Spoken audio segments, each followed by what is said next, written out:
Bonjour à tous, c'est Kerdia Sensei, et aujourd'hui on se retrouve enfin pour une nouvelle vidéo. Ouais, enfin, ça fait un mois que j'ai rien foutu, mais mes vacances arrivent, alors ça va être le feu. La fréquence de vidéos va probablement augmenter, alors préparez-vous à du très lourd dans les prochaines semaines, parce que j'espère animer vos fêtes de fin d'année. Autre que ça, je tenais à vous remercier pour les 100 abonnés de la chaîne. C'est un énorme cap déjà franchi, alors merci à tous ceux qui me suivent, et qui commentent ou simplement aiment et regardent les vidéos. J'espère continuer à vous fournir de belles vidéos, car vos encouragements me touchent énormément. Assez parlé, on va passer au sujet principal de la vidéo, celui qui nous intéresse tous, les animés, et pas n'importe lesquels. Aujourd'hui on est là pour passer en revue 5 nouveaux animés de la saison hiver 2018 qui arrivent très bientôt et dont j'aimerais encore vous présenter quelques perles.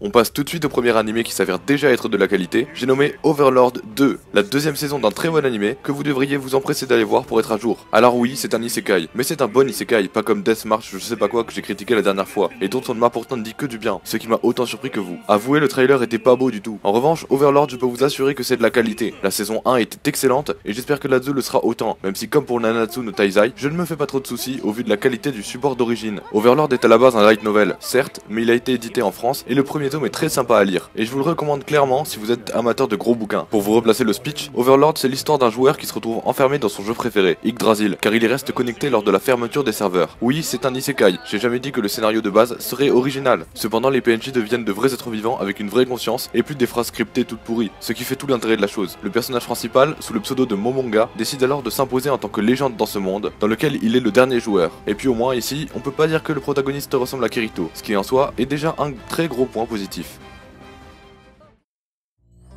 Deuxième animé, Hakumei to Mikochi, un animé qui a l'air tout mignon et dont je peux pas m'empêcher de regarder le trailer en boucle tellement il est adorable. Et ouais les gars, depuis Made in Abyss, c'est la mode des animés avec des personnages en chibi, faut vous y habituer. Non, en vrai, Hakumei to Mikochi est l'adaptation d'un manga publié depuis 2011 et qui compte seulement 5 tomes à l'heure actuelle. Il est publié en France sous le nom de Minuscule par ailleurs. Si je vous en parle, ce n'est donc pas parce que depuis Made in Abyss et Shoujo Shumatsu Ryoku, j'ai entièrement mis ma confiance dans les animés avec des personnages aussi kawaii, mais c'est aussi parce que ça a l'air d'être un animé très sympathique, du genre fantasy, slice of life et aussi seinen.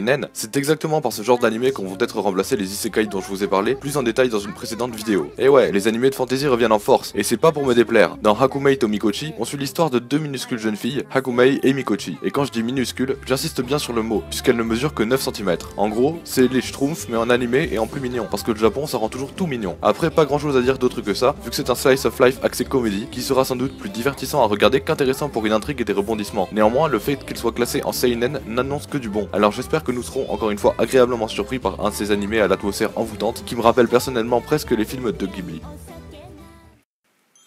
Troisième animé, on reste dans le domaine du mignon avec Mitsuboshi Colors. C'est aussi un slice of life axé comédie qui se concentre sur trois adorables petites filles qui font des choses de petites filles, comme jouer à des jeux, faire des puzzles, aller au zoo et protéger la paix de leur ville. Non, c'est pas des Magical Girls, enfin j'en ai pas l'impression, c'est juste ce qui a marqué dans le résumé, je n'invente rien. Pas grand chose à dire sur cet animé à part qu'il est produit par Silverlink qui finissent par devenir une référence dans le genre filles mignonnes qui font des trucs mignons, puisqu'ils ont aussi produit Nonon Biori et Kokoro Connect, qui sont des références pas trop dégueulasses, surtout pour Nonon Biori qui est même très bon. Un animé qui peut être sympathique donc à regarder si vous avez rien d'autre à faire, juste pour se détendre.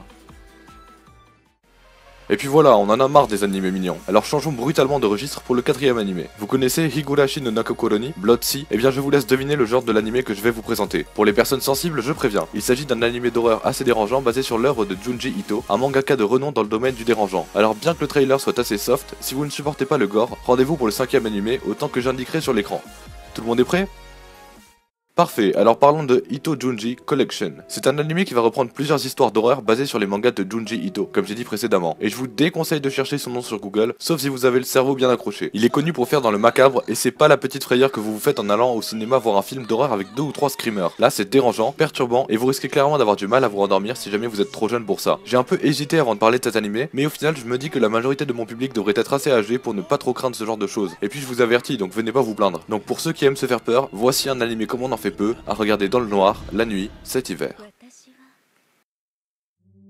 C'est bon, on est de retour dans la zone sécurisée, et on va enchaîner avec le dernier animé pour aujourd'hui, un truc beaucoup plus classique mais pas mignon pour autant. Je vous propose de découvrir Beatless, un animé qui nous offre un trailer très éthéré mais qui a l'air très excitant aussi. L'histoire se déroule en l'an 2105 au Japon, dans un futur proche où des androïdes humanoïdes possédant une intelligence artificielle très évoluée se seraient développés dans notre quotidien. Vivant aux côtés des humains, ces machines baptisées les Hiei, ouais c'est dur à prononcer, ne sont pourtant considérées que comme des objets par la population. Et quoi de plus normal, c'est comme si on considérait un petit robot aspirateur comme un humain. Oui mais voilà, un jour, une sorte de maladie se déclenche qui rend les Hiei incontrôlable. Le personnage principal, Arato Endo, tentera de combattre ce phénomène, lui-même soutenu par une Hiei nommée Lassia. Voilà un scénario catastrophe comme on en a déjà vu plein dans le cinéma de la science-fiction américaine, mais qui a très peu été abordé chez les japonais. À part le très vieux Ghost in the Shell, y a pas grand chose, et c'est franchement une bonne surprise de voir qu'un nouvel animé va traiter de ce sujet. La conscience des machines face à celle des humains, la quête d'identité, toutes ces thématiques sont très intéressantes à voir développées dans une superbe dystopie animée que je regarderai sûrement pour ma part. En plus, l'opening est de Garnidelia, d'après ce que j'ai entendu dire, et si vous ne connaissez pas, je vous recommande d'aller écouter.